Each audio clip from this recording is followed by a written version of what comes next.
So what we're doing is we build a new biosensor, which in the presence of schistosoma turns bright orange. So we put in our cells, we drop in a little piece of a little blob of water, and if that is full of Cercariae, it turns yellow. This is like our bacterium, right? And we call it parasite. It's you know, seeing the bacteria. Oh, yeah. very smart.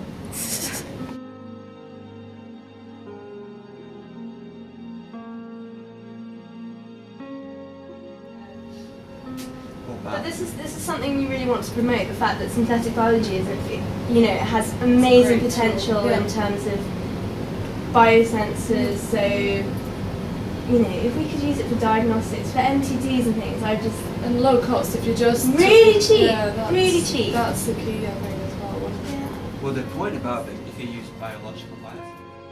Often these diseases come, you know, in combination. So you don't just have schistosomiasis. What you might have is schisto and several soil-transmitted helminths, so hookworm, Ascaris, Trichuris, and maybe also HIV. You know, lots of different. There is an increasing, you know, this is the increasing sort of avenue that they're taking, and again thanks to SCI and numerous other partnerships like this. I mean, but the whole, you know, NTD, the linking of NTDs together is still quite new. It's only been like maybe 5 or 6 years or something. So polyparasitism, and this is where you might be able to, is, you know, what they call, is the norm. They say polyparasitism is the norm and not the exception. And most people have multiple infections. Because I think I saw a map for this, and in sub-Saharan Africa it's like 4 or parasitic diseases at once, and then in other countries 3, 2, 1.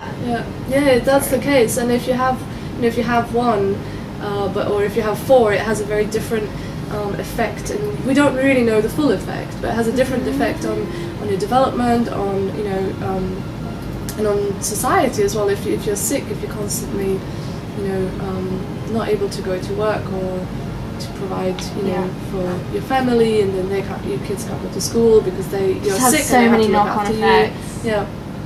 So the developmental and the socioeconomic parts of it are really important, that are understated still. You know? The education, schooling of children. I mean, Dr. Julie Barland, so you've heard all about our project now.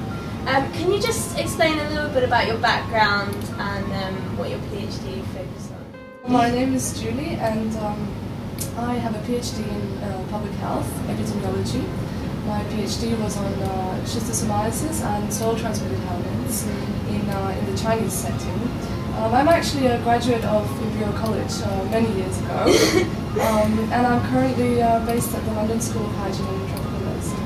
So what were your initial reactions of our project? Well, like I said, I was very impressed. I think it's definitely, the time is right for this kind of work. And can I ask if you thought of any kind of advantages of our system over other existing ones? One thing that I noticed that you are actually detecting is the Cercariae, not the eggs. And I think this is fantastic, because this is a way to evaluate whether there is any schistosomiasis in the environment without sort of you know, looking at the population. It's more an environmental method. It definitely is a low-cost method, which is superb, because schistosomiasis is mostly prevalent in impoverished areas. It's a poverty-related disease, and what we need is more such methods which are low cost, easily portable, and easy to be implemented, practical. Yeah. And this is what you have. Maybe outline some of the problems with the existing methods of detection.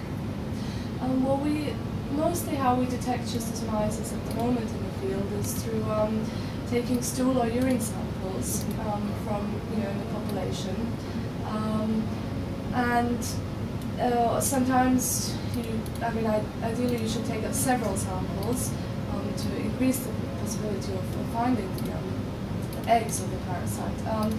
This is a problem in some areas where there has been a long-term control. As you know, schistosomiasis is there's a lot of control control now with the price of Quantel. Yeah. And individuals may have a low level of schistosomiasis. And this is difficult to detect because they're not excreting many eggs. And so there's a large chance of missing these infections. But schistosomiasis is still there in the environment, and it's not, it's not just it's not going away. So that is a problem with the cattle method, which is still the gold standard at the moment. But it definitely, especially in areas of low endemicity, it is a problem. And what do you think about applying our project to kind of health mapping systems? Well, this would be fantastic. Schistosomiasis is very localized, as you know, and there can be, some. It's not in the whole country.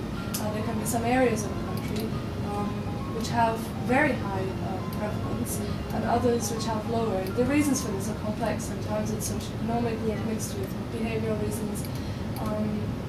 But it would be fantastic to have a way of evaluating whether there are any Shikari in the environment, and then you can go to that environment and start some control measures.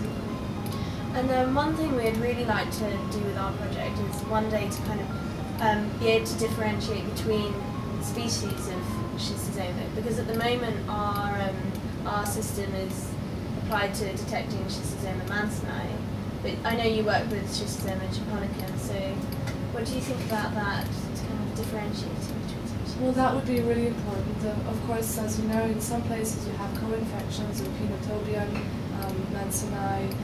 Japonicum, of course, is in Asia, so in a different setting. But I see your project definitely having a large impact in these areas, especially if you can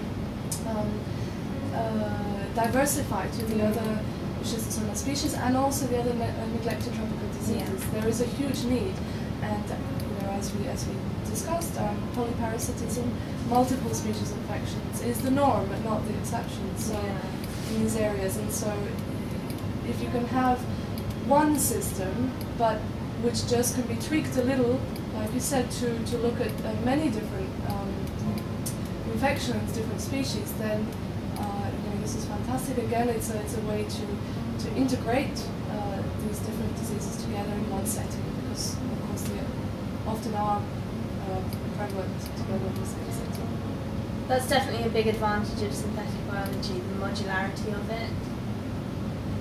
That holds a lot of potential in terms of diagnostics, which is an area I think you mentioned that needs a lot of work in terms of NGPs. Yeah. Neglected tropical diseases are called neglected tropical diseases because they have been neglected for a very long time. There is an increase now, as we talked about millennium, but even with the Millennium Development Goals, there's no mention really. They fall under the other diseases section of the NDG. Yeah. But there is, they're highly prevalent, and with the polyparasitism, multiple infections, they have all sorts of effects, socioeconomic, educational. I mean, if you have many, and often they are in the same population, maybe as HIV, having a greater effect. That we don't. There's very little research on long term. That's right. They're chronic. Yeah. Okay. How do you think we can promote research into neglected tropical diseases? Well, I think you're at a great advantage in the sense that you have these novel technologies which are up and coming. Synthetic biology. I mean, it's a great opportunity to make the most of.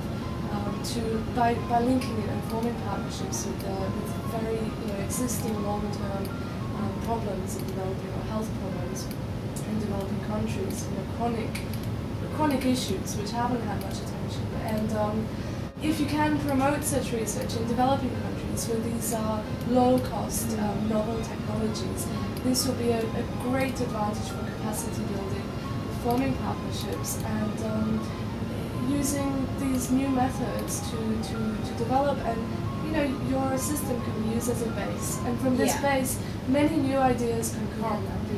So I think this is definitely where you have an advantage.